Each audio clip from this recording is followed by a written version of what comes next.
செங்கல்ல இருந்து சுண்ணாம்பு வரைக்கும் கஸ்டமருக்கு நாம தானே கேரண்டி. கான்ட்ராக்டர் குமார் மாதிரி ஆளுங்களுக்கு தான் ஜிபிஆரின் டிஎம்டி கம்பிகள்.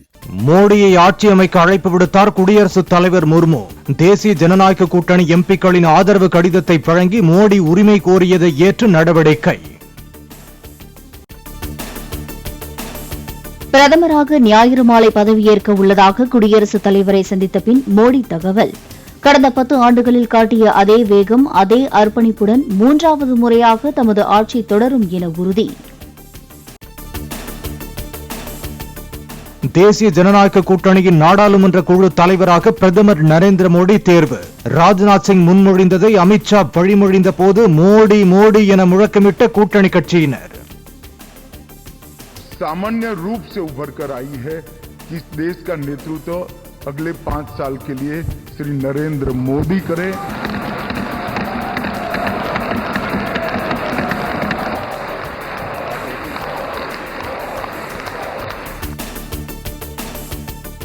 பாஜக மற்றும் கூட்டணி தலைவர்களின் வரவேற்புக்கு மத்தியில் தேசிய ஜனநாயக கூட்டணியின் கூட்டத்தில் பங்கேற்றார் பிரதமர் மோடி. அரசியல் சாசன புத்தகத்தை கையில் எடுத்து வணங்கினார்.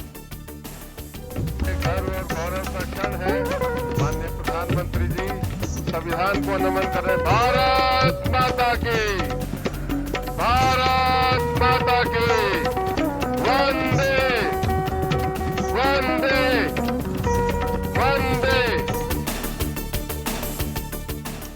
தமிழ்நாட்டில் வெற்றி வாய்ப்பை பெற இயலாவிட்டாலும் என்டிஏ கூட்டணியின் வாக்கு சதவீதம் அதிகரித்துள்ளது. தமிழகத்தில் என்டிஏ கூட்டணிக்கு எதிர்காலம் பிரகாசமாக இருப்பதாகவும் பிரதமர் மோடி பேச்சு.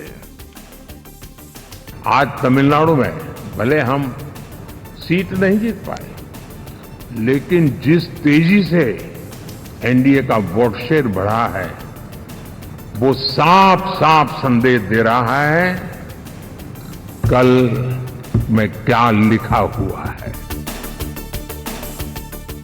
நரேந்திர மோடியை மீண்டும் பிரதமராக தேர்வு செய்ய ஐக்கிய ஜனதா தளம் நிபந்தனையற்ற ஆதரவு அளிப்பதாக நிதிஷ்குமார் அறிவிப்பு. அடுத்து வரும் தேர்தல்களிலும் பாஜக ஐக்கிய ஜனதா தள கூட்டணி தொடரும் என்றும் திட்டவட்டம். ஆந்திர சட்டமன்ற தேர்தலில் அமித்ஷாவின் சக்தி வாய்ந்த பிரச்சாரம் கூட்டணியின் வெற்றிக்கு மிகப்பெரிய திருப்புமுனையானது. மத்திய அரசின் முழு ஆதரவு ஆந்திர அரசுக்கு இருப்பதாக மக்களுக்கு நம்பிக்கை ஏற்பட்டுள்ளது என்றும் சந்திரபாபு நாயுடு பேச்சு.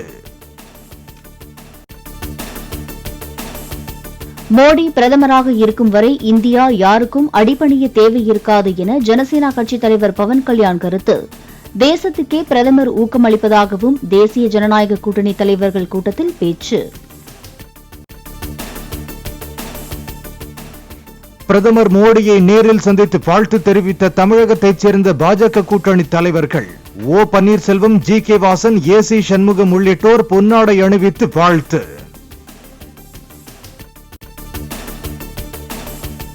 டெல்லியில் பாஜக மூத்த தலைவர் எல்.கே. அத்வானியை சந்தித்து ஆசி பெற்றார் பிரதமர் மோடி. என்டிஏவின் நாடாளுமன்ற குழு தலைவராக தேர்வான நிலையில் முரளி மனோகர் ஜோஷியிடமும் வாழ்த்து பெற்றார். பிரதமர் மோடியின் புதிய அமைச்சரவையில் பல புதுமுகங்கள் இடம்பெற உள்ளதாக தகவல். சுஷ்மா ஸ்வராஜின் மகள் பான்சுரே ஸ்வராஜ் கேரளாவில் வெற்றி பெற்ற சுரேஷ் கோபிக்கு அமைச்சர் பதவி அளிக்க பரிசீலனை.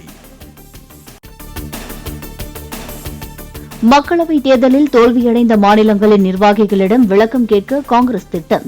மத்திய பிரதேசம், டெல்லி உள்ளிட்ட மாநிலங்களில் ஏற்பட்ட தோல்விக்கான காரணங்களை ஆய்வு செய்ய முடிவு.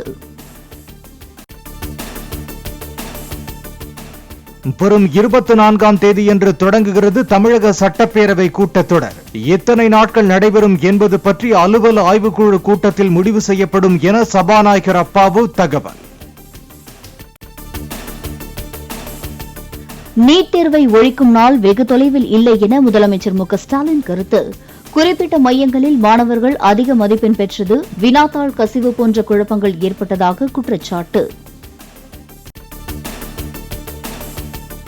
தேர்தல் முடிவுகள் தொடர்பாக சேலம் மாவட்ட அதிமுக நிர்வாகிகளை நாளை சந்திக்கிறார் எடப்பாடி பழனிசாமி. தேர்தலில் பின்னடைவு ஏற்பட்டது குறித்தும் கட்சியின் செயல்பாடுகள் குறித்தும் ஆலோசிக்க வாய்ப்பு. தமிழகத்தின் ஒரு சில இடங்களில் வரும் 13ஆம் தேதி வரை லேசானது முதல் மிதமான மழை பெய்ய வாய்ப்பு.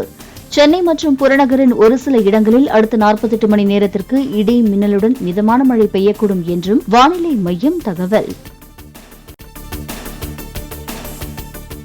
இப்போது மட்டுமல்ல, எப்போதும் பாஜகவுடன் கூட்டணி இல்லை என்பதே அதிமுகவின் நிலைப்பாடு என ஜெயக்குமார் திட்டவட்டம்.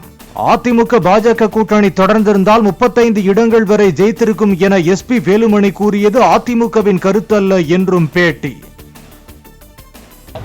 எங்களுடைய கட்சியின் நிலைப்பாடு தெளிவா சொல்லிட்டோம். இப்போதும் இல்லை, எப்போதும் இல்லை. எப்போதும் இல்லைன்னா 2026 சேர்த்து தான் சொன்னோம். அதனால இப்படி இருந்தா அப்படி இருக்கா அப்படி இருந்தா இருக்குங்களா, அதுக்கெல்லாம் நான் பதில் சொல்ல முடியாது. புரியுதுங்களா? என்ன பொறுத்தவரை அது அனுமானத்தின் அடிப்படையில் பாத்தீங்கன்னா சொல்லப்பட்ட பதிலா இருக்கலாம்.